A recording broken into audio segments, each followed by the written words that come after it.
Hello friends, welcome back to trading with peace. इस वीडियो में हम बात करेंगे टाइटन के शेयर को लेके। अभी आप देखोगे कि टाइटन ने जो लास्ट ट्रेडिंग सेशन था इसका फ्राइडे के दिन एक अच्छी खासी गैप अप ओपनिंग के साथ, यानी पहले जब इसका प्राइस चल रहा था लगभग जो इसने प्रीवियस हाई लगाया था 2600 रुपये के करीब, और जब गैप अप ओपनिंग हुई वो लगभग 2692 के आसपास इसकी ओपनिंग हुई। और उस दिन पूरे फ्राइडे के दिन आप देखोगे मार्केट में अच्छा खासा स्टॉक ने परफॉर्म किया। तो क्या कुछ कहता है इसका टेक्निकल, इसके बारे में हम बात करेंगे वीडियो में, और इसका फंडामेंटल एनालिसिस पहला देख लेते हैं। आई होप आप सभी को पता भी होगा कि टाइटन किस चीज़ में है। अगर नहीं पता तो आई होप आप यहाँ से क्लियर हो जाएंगे।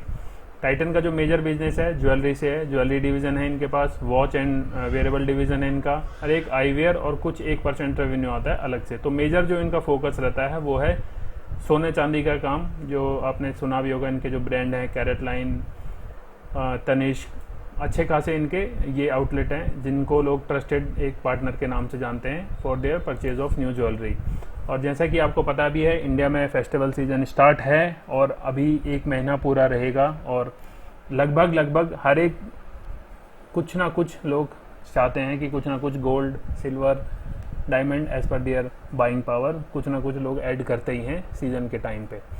तो अगर आप टाइटन का फंडामेंटली एक रिव्यू देखें तो बुक वैल्यू है स्टॉक की अभी भी 105 रुपये की, फेस वैल्यू है 1 रुपये, डिविडेंड 0.27% देता है। हाई लगा चुका है अभी तक 2768 का, और अभी उसी के आसपास स्टॉक ट्रेड कर रहा है। लो लगा चुका है 1825 इन 52 वीक्स। तो ये तो होगी मोटा मोटा कुछ बातें। जो मेन चीज़ है वो मैं आपको बताता हूँ, P&L की कंपनी क्या प्रॉफिट कर रही है और क्या सेल है कंपनी की। हमारे पास जो डेटा है 2011 से लेकर 2022 तक का है। हम बात करेंगे 2020 के मुकाबले, 19 के मुकाबले। आप लोग देखोगे 2019 में, 2020 में, 21 में और 22 में कंटिन्यूस कंपनी की जो सेल्स है वो कंटिन्यू ग्रोथ हुई है। और ऑल्दो आप लोग देखोगे कि जो 21 और 22 का जो पीरियड है ये पेंडेमिक में गुजरे हैं। सबको पता है कि ऑल ओवर द वर्ल्ड 2 साल लोग पेंडेमिक की चपेट में रहे हैं, और उसके बाद भी आप लोग देखोगे इनकी सेल्स अच्छी खासी बढ़ी है।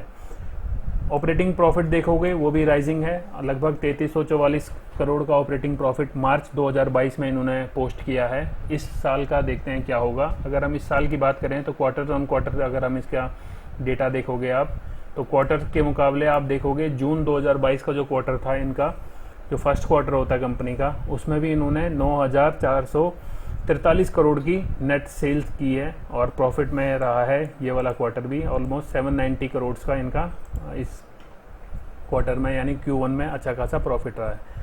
तो ओवरऑल ट्रेंड की बात करें, सेल्स राइजिंग है, प्रॉफिट राइजिंग है, कंपनी अच्छा खासा ग्रोथ करने की, और भी कंपनी की हमें जो बुक्स हैं उस पर रिफ्लेक्ट हो रहा है। अगर हम इन्वेस्टर्स की बात करें तो आप देखोगे कि इन्वेस्टर्स के पास 2019 से लेके जून 2022 तक ऑलमोस्ट सेम परसेंटेज उन्होंने अपने प्रमोटर्स ने हिस्सेदारी रखी है, 52.90। FIIs कभी घटाते हैं कभी बढ़ाते हैं, ये आपको दिख रहा होगा, बट कंसिडरिंग परसेंटेज तो अच्छा खासा परसेंटेज FIIs और DIIs, यहाँ तक कि गवर्नमेंट भी इसे स्टॉक में रखती है। तो यू कैन सी और you can trust Titan as an trustworthy partner, क्योंकि गवर्नमेंट ऐसे ही किसी भी स्टॉक में इन्वेस्ट नहीं करके रखती। ये 3 आवर्स का टाइम फ्रेम है, ये आपको बस बताने के लिए है, बताने के लिए मैंने किया था।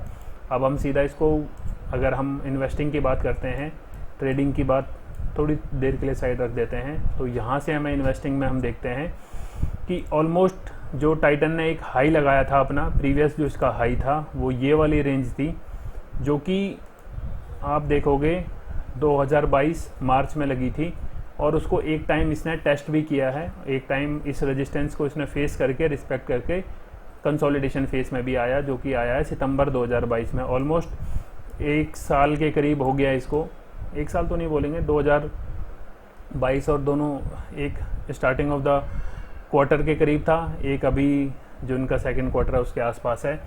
तो इस हिसाब से देखेंगे तो देखने को ये लग रहा है कि स्टॉक अभी भी तेज़ी के मोड में है, और ऑलमोस्ट आप लोग देखोगे कि जो इसका प्रीवियस रेजिस्टेंस था, जो मैंने सेकंड लाइन अभी ड्रॉ की है, तो ये इसके प्रीवियस रेजिस्टेंस पॉइंट थे, जहाँ पे इसने एक बार ब्रेकआउट किया आप अगर यहाँ से हम 2022 एक 2022 के करीब का डेटा देखते हैं तो यहाँ पे स्टॉक ने एक बार इसको ब्रेकआउट करने की कोशिश की बट हुआ नहीं। यहाँ पे आप देखोगे ब्रेकआउट हुआ बट सस्टेन नहीं हो पाया, उसके बाद इसमें एक फॉल आया।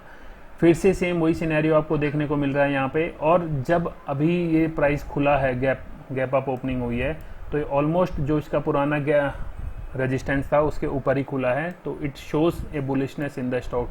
इसका मतलब ये नहीं है कि आप अपना सब कुछ बेच बाच के एक स्टॉक खरीद लोगे। इसका मतलब ये है कि आपको थोड़ा बहुत कॉन्फिडेंस में इसमें ट्रेड कर सकते हैं, अपना risk management, money management. Again मैंने आपको बोला, भले कितना भी अच्छा इसका चार्ट पैटर्न हो, कितनी भी अच्छी कंपनी हो, सारा पैसा इन्वेस्ट नहीं करना चाहिए। ये आपको थोड़ा सा इसमें ध्यान रखना चाहिए। कोई आपको कितना भी बोले, कंपनी का अच्छा फंडामेंटल है, अच्छा चार्ट दिख रहा है, always trade as per your risk capability.